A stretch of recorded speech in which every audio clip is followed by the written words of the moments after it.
We are back with Kristen Clough from the University of Michigan. Now, Kristen, when you are not a specialist in French music, you are a specialist in the music of George Gershwin, specifically the Gershwin Initiative at the University of Michigan. What exactly is that? Yes, I was very lucky to be the Director of Education and Engagement there. And what we're doing is making the critical editions of George and Ira Gershwin's works. Wow, that's amazing. So tonight we're going to hear this new critical edition of Gershwin's immortal tone poem, An American in Paris. What exactly are the changes in the score? So a critical edition is a scholarly edition that brings together different manuscripts and recordings and photographs to bring it back towards what Gershwin originally wrote. I think our most famous change that's being integrated in this piece are the taxi horns. So originally people thought the taxi horns were the pitches A, B, C, and D, right in a line along the piano. Turns out Gershwin was just labeling it for his pianists. And so when you look at some pictures from the period of Gershwin with his horns, you realize these are not the pitches at all, which Mark Clough discovered at the Gershwin Initiative. He's our volume editor for this piece. I see. And so those range a fourth. The actual taxi horns are A flat, B flat, high D, and low A. They range a tenth. The low A is hilarious. We had to special order it for our office, and we chased each other around honking it because we're very serious at the critical edition. Did you like go on eBay and find like authentic? No, like, we had it made. You had them made? We had to have it made because Gershwin actually bought more than 20 horns searching out those pitches in Paris. Really? I remember vaguely that story, but I had absolutely, as a conductor, I am absolutely floored to hear that those taxi horns are in specific pitches. They're very, very specific. Wow. We also reintroduced the saxophone parts, which have been kind of taken away by editors over time. It's totally practical.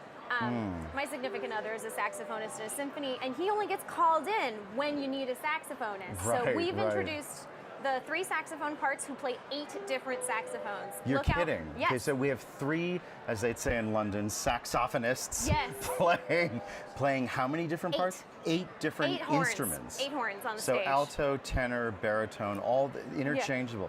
That's amazing. You'll particularly like it when the 3 sopranos come out for the second return of the Charleston theme. Bells blaring. It is wonderful. I am a little biased since, you know, I date a saxophonist, but I think it's particularly lovely. I think that's amazing because, of course, George and Ira Gershwin, there has been all this controversy over the years of what exactly is the right way to do a Gershwin piece. Because, of course, George Gershwin, you know, left this earth all too soon, and while he and Ira were working, they were just too busy, like getting to the next project, the next, you know, brilliant musical or the next movie score to kind of literally have time. It's almost like Mozart in his day. They just didn't have time to worry about these little details. Well, we are so lucky that the Gershwin family has placed so much trust in us at the University of Michigan that we're able to do some of this curatorial work for these scores and for the Gershwin's legacy that he was not able to do because he passed so soon. This weekend we're doing Porgy and Bess also. That's so incredible. I've been hopping back and forth. It's been a Gershwin-winning weekend. Wow. Well, you know, in that regard and many others, Gershwin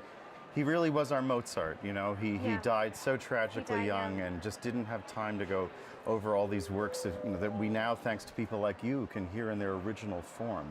Well, before American in Paris, we're going to hear, which of course is a work we gloriously, because it is a total masterpiece, hear a lot. We're going to hear a work that we almost never hear at all. A Frenchman in New York, written, I believe, as kind of an homage to American in Paris by our good friend, Darius Milhaud.